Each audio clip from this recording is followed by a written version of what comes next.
Jorge Prado, 1 year ago, you looked to be struggling with your health here. You were exhausted. Your championship wasn't going well. Everything seemed to be going wrong. 1 year later, you'd won the third moto really of the weekend, leading the championship by around 100 points. It's been some turnaround for you, and that moto win must really feel satisfying.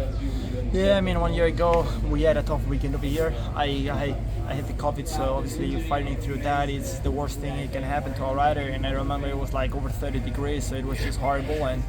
And look at us now. We improved the technical side. I improved also in the physical side, and I won the second moto in the toughest race of the year. So we improved during the weekend. As on Saturday we make too many mistakes, and then on the first moto I made a mistake in the second corner that pretty much cost me maybe even probably another race win, because I was up front, and I'm very good at riding in the sand when I'm up front, and I had to deal going through the pack, but I still made it out third in the last lap. So it was a consistent race, and second moto I knew what I had to do, and just brought it home. So I'm pumped. So you're probably two really impressive laps. The last lap of race 2, explain, you went 5 seconds quicker than Vlaanderen on the last lap, and your fastest lap of the race, 2:09. Sorry, your fastest lap of the race was that last lap, and 5 seconds quicker than Vlaanderen. What happened there? Because Sue nearly got you the lap before, and then you just turned a switch and showed how fast you could go. It's what I said in the interview in the press conference. Lommel this year was super rough, and it's more about just fighting the bumps than really riding with the flow or just pure sand riding. So yeah, I just switch on turbo and went for P3 as also Seaver.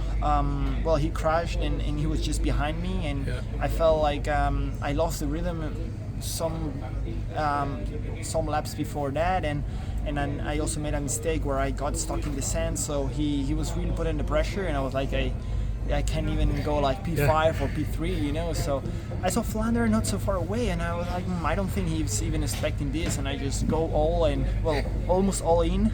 I put a good pace again, and I catch him, and he just went outside in the waves, and I was like, yeah, this is my turn to go inside and go for it. So it was a great pass on the last lap. He couldn't react on it, so it was good, and I'm proud to push in the last lap first moto and make it home, bring it home in the second one. And then the first lap of the second moto, you would done it again, third to first on probably a 5-second lead. Was that the plan? Then you could maybe, I don't know if rest is the right word, but control. Although Prado, Febvre came on. In the second moto, my goal was to get us first as soon as possible, and that's what I did. And then once I was first, I know how to manage good races, especially in the sand.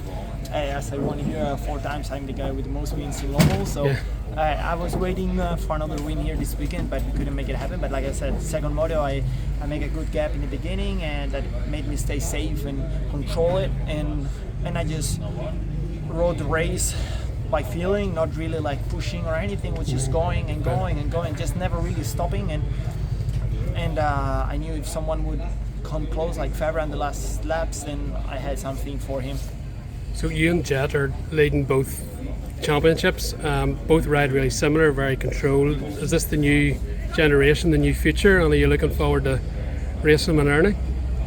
Yeah, I mean, he's also doing very well in the US. This is totally different. I mean, look at these bumps, you know, like you cannot even look smooth here. It's like but you did all right. You know, it's just fighting through everything. So I mean, we have very tough tracks in MXGP. It's toughest championship for sure, and with the highest level. So we are doing good. We both have a good season. So no, it's good.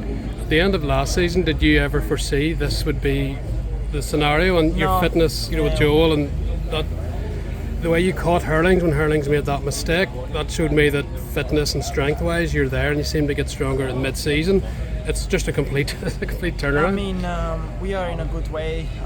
We will adapt very good this winter, and we've been improving race by race. Even this weekend was a great example of how strong I am. You know, winning the second motor and no feeding, and which was something maybe in the past that sometimes at the end of the race I would just drop.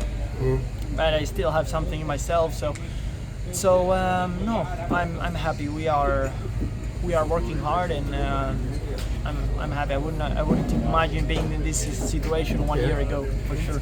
The Supercross situation, it seems to be always on the horizon, going to America.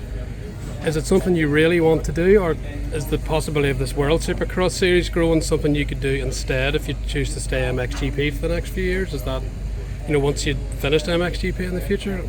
I mean, right now I'm super focused on the championship and getting it done, and after that we will see. I mean, Supercross has always been there, and but yeah, I am really enjoying my time over here, and now that I step it up a little bit, you enjoy it even more, Yeah. So. But it's hard. Racing MXGP, it's very hard. Tracks are sometimes not so smooth, so you actually, it's difficult to enjoy it sometimes. Okay. Just because the tracks are not super nice. But anyway, I think we have a great championship over here, and Supercross. It's something I need to think about it still. Are you in contact with Tom or anyone over there to get a feel for what the transition's like, or that type of thing, or? Actually, not really. I don't have much contact with anyone over there. No, not really. I need to wait maybe for Butron to come back and go with him. He's getting some points up there. He's doing really well. He's been going top 5, so hey, props to him. And you're definitely MXGP next year then with Gas. That's the plan. Perfect, Jorge. Thank you very much.